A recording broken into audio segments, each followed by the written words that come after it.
Bonjour, je m'appelle Olivier, je suis directeur de Manger Bio en Provence. On est aujourd'hui chez Béatrice, qui est une productrice de volailles bio pour les fermiers de l'Ardèche. Elle va nous présenter son exploitation. Allez, on y va pour visiter l'exploitation. C'est parti.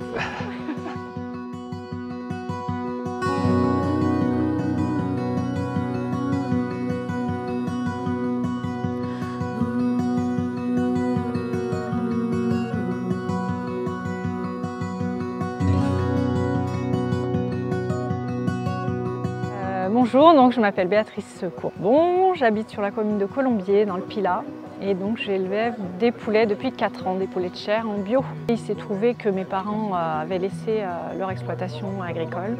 Eux, ils avaient des vaches laitières, donc moi j'ai repris quelques terrains pour y installer 2 poulaillers de 4000 poulets de chair chacun. En bio parce que aujourd'hui c'est une évidence, c'est beaucoup mieux de s'installer en bio, c'est plus éthique. Et donc les poussins, ils arrivent d'un couvoir, ils arrivent le jour de leur naissance. On les met tout de suite sous des couveuses en fait sur un lit de paille. Il faut tout de suite les mettre près de l'aliment et de l'eau, qu'ils aient la lumière en continu. Ils vont grandir comme ça pendant 42 jours avant de pouvoir sortir parce qu'il faut qu'ils grossissent, qu'ils s'emplument. Là, ils ont juste 1 mois aujourd'hui, donc ils restent à l'intérieur du bâtiment. Ils ont la nourriture à volonté dans les assiettes là. Et les chaînes derrière, c'est des pipettes d'eau. Et ça, c'est pas des lampes en fait, ça c'est ce qu'on appelle des radiants.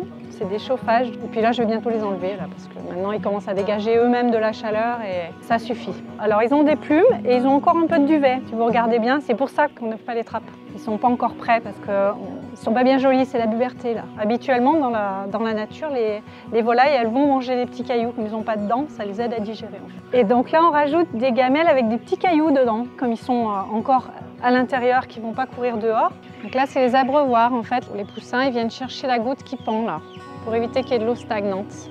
Et ça, c'est un peson.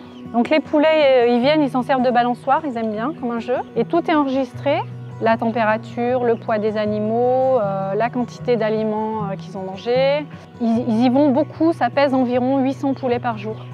Et ça, c'est les mangeoires. Et elles sont alimentées en permanence. Il y a des cellules qui déclenchent. Quand la mangeoire n'est pas assez pleine, ça se met en route et ça envoie de l'aliment. Donc ça, c'est encore l'aliment de démarrage. J'ai fait livrer hier l'aliment croissance, qui est un petit peu plus gros. Et après, on a un 3e aliment, l'aliment finition, qui est encore un petit peu plus gros, plus épais. Tous les jours, ils doivent sortir au plus tard à 9 h du matin jusqu'à la tombée de la nuit et jusqu'à 3 mois. C'est pour ça qu'aujourd'hui, on ne les voit pas dehors parce qu'ils n'ont même pas 1 mois. Donc en fait, à partir de 42 jours, les poulets peuvent sortir, donc tout le long il y a des trappes, là on leur ouvre et ils peuvent aller jusqu'au fond du champ là-bas et derrière aussi, sous les arbres, ils ont beaucoup d'espace pour courir et se muscler.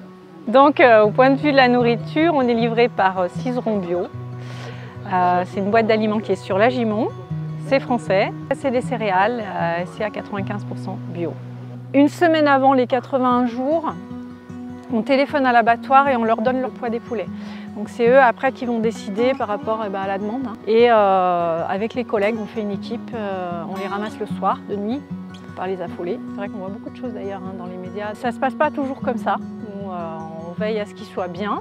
Les ramassages, c'est pareil, on les ramasse avec du respect. On est toujours une équipe de 10, les mêmes. Si y a une personne qui est brutale avec les animaux, elle ne revient pas.